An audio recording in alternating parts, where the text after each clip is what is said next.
Hello student, good evening. आज मैं आप लोगों को त्याग पत्र का पार्ट 5 पढ़ा रही हूँ। आप लोग धीरे ध्यान से सुनिए। बुआ ने कहा, मेरा जी अच्छा नहीं रहता है, मैं अभी जाना नहीं चाहती हूँ। अभी नहीं जाना चाहती हो? मृणाल चुप। लेकिन वह तो अभी ही ले जाना चाहते हैं। चुप। बाबूजी इस चुप्पी पर कुछ अस्थिर हो आए। उन्होंने पहले तो मुझे देखकर कहा, जाओ प्रमोद, अपना सबक देखो। मैं तुरंत नहीं उठ गया। इस पर नाराज होकर बोले, सुनते नहीं हो? जाओ। मैं कमरे से तो बाहर आ गया, लेकिन पूरी तरह चला नहीं गया। उसके बाद पिताजी ने कहा, सुनो मृणाल, अभी भेजने की मेरी भी राय नहीं थी। तुम्हारी हालत नाजुक है, लेकिन तुम ही बताओ मैं क्या करूं। मृणाल कुछ नहीं बोली। बाबूजी कमरे में टहलने लगे। कुछ देर तक वह भी कुछ नहीं बोली। फिर कहा, मिनी सच बताओ क्या बात है। यह कहकर कुछ ठहरे। मृणाल चुप रही, तो फिर टहलने लगे। एकाएक रुक कर बोली, मृणाल, मैं देखता हूँ तुम्हें तकलीफ है। बताओगी नहीं तो मैं कैसे जानूंगा, क्या करूँगा। मिनी, तुझे पिताजी की तो क्या याद होगी? तू नन्ही सी थी तभी पिताजी उठ गए। माँ तो न देखी ही कब है। सबकी जगह मैं ही तेरे लिए रह गया। मुझसे ना कहोगी तो किसे कहोगी? मृणाल बेटा सच बता, क्या बात है।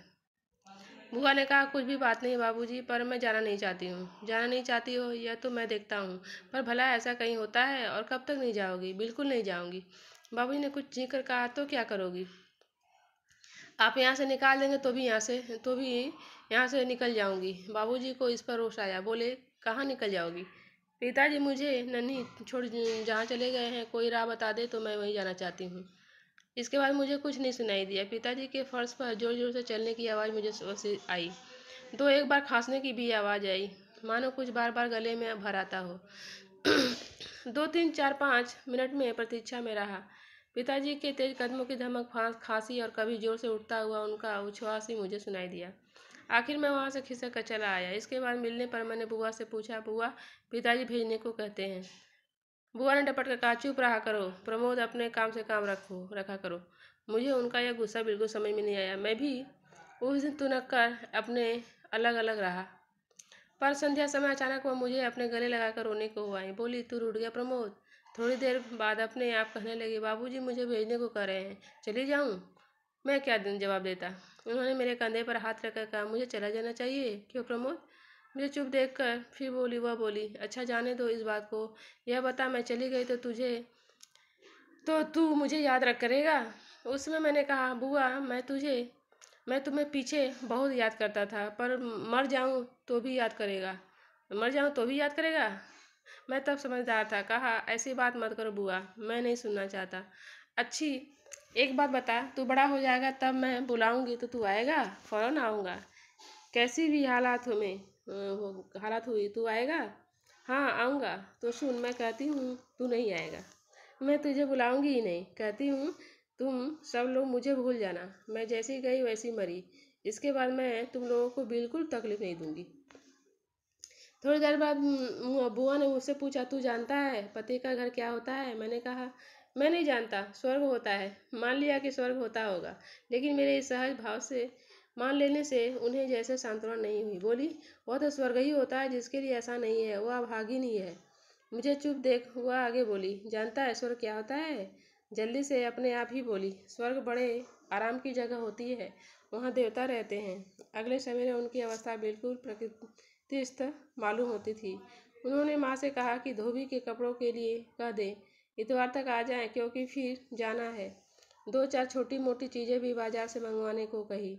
उसमें वह अपने सामान को ठीक मंगवाने में सजाने में प्रवृत्त दिखने लगी। इस बक्स का सामान उसमें हो रहा है, इसका इसमें हो रहा है। इस बार पुस्तक कोई साथ नहीं ले जाएंगी। पुस्तकें अच्छी चीज़ नहीं होती, उन्हें अच्छी नहीं लगती, उनसे समय बर्बाद होता है। नहीं, इस बार न हुई न किसी प्रकार की पुरानी किताबें बुआ को चाहिए।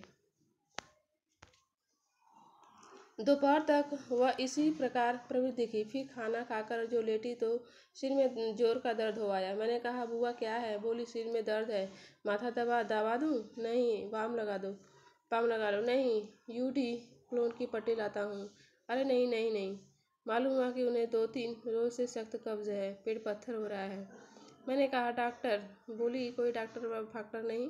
मैंने कहा फिर? बोली सब ठीक हो जाएगा। दर्द बढ़ता ही गया। तीसरा पहर होते होते छटपटाने की नौबत आ गई, लेकिन वह अकेली पड़ी रही। किसी को पास नहीं बुलाया। मैं कई बार बाबूजी को कहने को उद्यत हुआ, पर बुआ ने ऐसी झिड़की दी कि मेरी हिम्मत ही न हुई।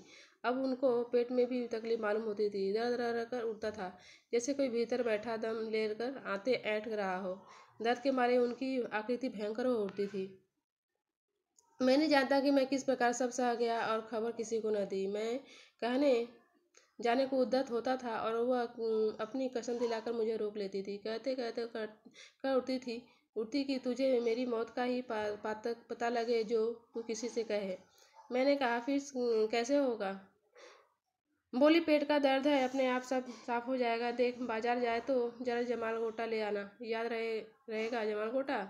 मैं अब बुआ के बारे में संकित चित हो गया था। पूछा यह क्या चीज़ होती है? इस दर्द में भी तनिक हंसकर उन्होंने कहा तू अक्लमंद हो रहा है प्रमोद, पर वह मरने की चीज़ नहीं होती है। ले तो आएगा ना?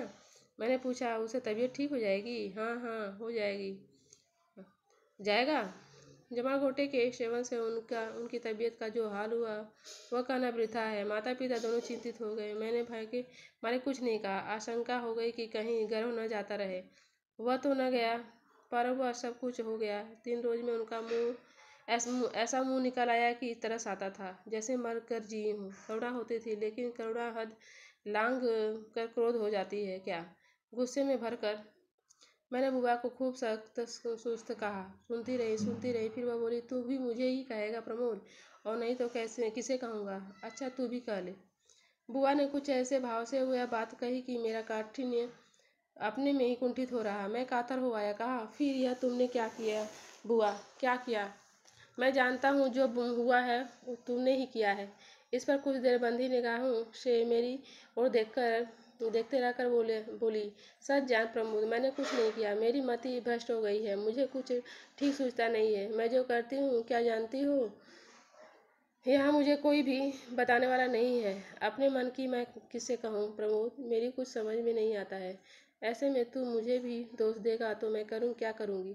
उनकी बात का मर्म मेरी कुछ समझ में नहीं आया, पर मेरा मन वृथा से घिर गया। मैंने कहा तुम क्या चाहती हो? क्या चाहूँ? अपने तन को क्यों खोती हो? तन को खोती हूँ? मैं नहीं जानती। अच्छा बताओ तन का क्या करूँ? मुझे बड़ा कष्ट हो रहा था। कष्ट कुछ ऐसा था कि केंद्रहीन अहेतुक। मैंने कहा देखो बुआ, तुम बाबूजी से मजबूती के साथ क्यों नहीं कह देती हो? दवना किसका? फिर मैं देख लूँगा। और कौन जबरदस्ती करता है? बुआ विचित्र भाव से मुझे देखने लगी। फिर बोली क्या कह दूँ? कैसी जबरदस्ती? यह तू सब क्या कह रहा है प्रमोद? तू अभी कुछ नहीं जानता, तू बच्चा है। अपने को बच्चा सुनकर मुझे जोश आ गया। मैंने कहा हाँ बच्चा हूँ और मैं कुछ नहीं जानता, लेकिन एक बार तुम खुलकर कह दो कि तुम नहीं जाना चाहती हो तो मैं देख लूँगा कौन फूफा है जो ले जाते हैं। तुम क्या समझती हो कि मैं कुछ नहीं हूँ? बुआ जाने क्यों उस समय भय से भर गई। बोली छी भैया, ऐसी बात कहते हैं? कन्या जाति क्या अपने पिता के घर की होती है? मैं कोई निराली जन्मी हूँ जिस पर भाई? तू ही बता मेरे पिता कहाँ है? वह होते तो।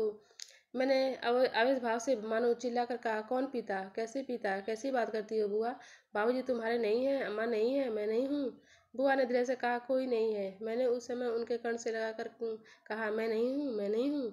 उन्होंने मुझे आलिंगन में बांध दिया। कहा तू है भैया, तू है, तू ही तो है। नहीं तो मैं यह पेट का कुकर्म लिए यहाँ क्यों जी रही हूँ? इतवार को फूफा आ गए। उन्हें बुआ की हालत देखकर बड़ा विस्मय हुआ। उन्होंने कहा कि इस जगह का पानी उन्हें माफी आया नहीं मालूम होता। देखिए न क्या हालत हो गई है। क्या हो गया था? दस्त, 3 रोज तक दस्त। और कै उफ, डॉक्टर कौन था? यह जगह क्या है कि डॉक्टर भी सलीके के नहीं मिल सकते? जिले के सिविल सर्जन। फूफा परेशानी में अधीर थे।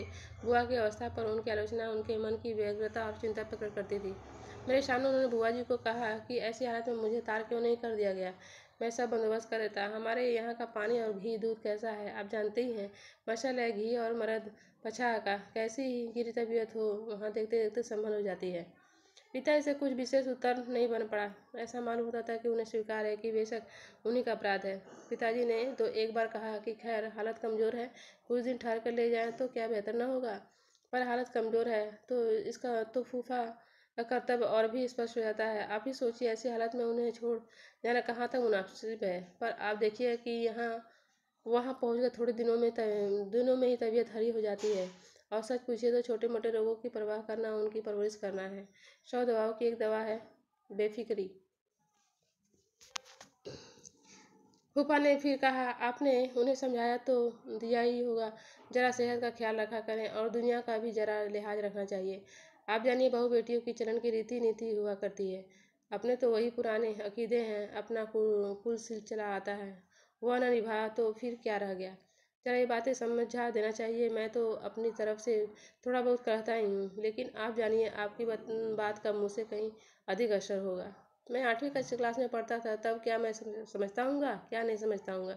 फिर भी वह बातें मुझे बिल्कुल अच्छी नहीं मालूम हो रही थी। जी में कुछ बेमतलब गुस्सा चढ़ता आता था। जी होता था कि वहीं के वहीं कोई दुस्साहस अभिनय कर डालूं।